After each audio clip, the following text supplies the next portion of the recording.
اور میں ایک نئی بات آپ سے عرض کرتا ہوں، جو اس تحریر کے بعد جو میں نے لکھی تھی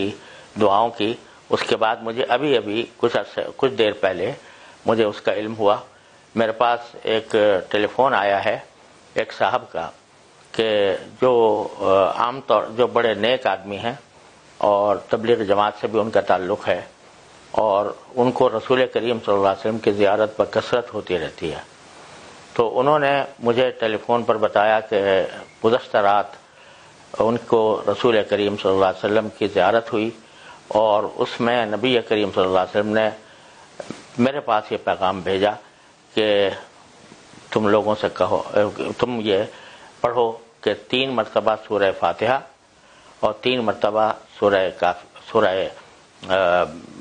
اخلاص،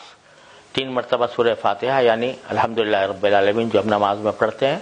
اور 3 مرتبہ سورہ اخلاص یعنی قل هو اللہ احد اللہ الصمد لم یلد ولم یولد ولم یکن لہ کفوا احد، یہ 3 مرتبہ، اور اس کے بعد 313 مرتبہ حسبنا اللہ ونعم الوکیل، حسبنا اللہ ونعم الوکیل، حسبنا اللہ ونعم الوکیل، یہ 313 مرتبہ پڑھے ان موجودہ حالات کے اندر،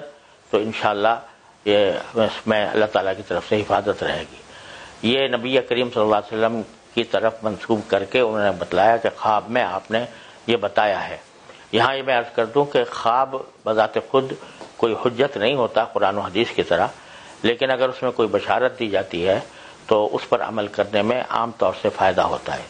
لہذا یہ میں سمجھتا ہوں کہ، اور جن صاحب نے خواب دیکھا تھا انہوں نے مجھے یہ بھی کہا کہ اگر آپ کے ذریعے اس کی تشہیر ہو جائے، دوسرے لوگوں تک پہنچ جائے تو اچھا ہے، اگر ہر مسلمان یہ کام کر لے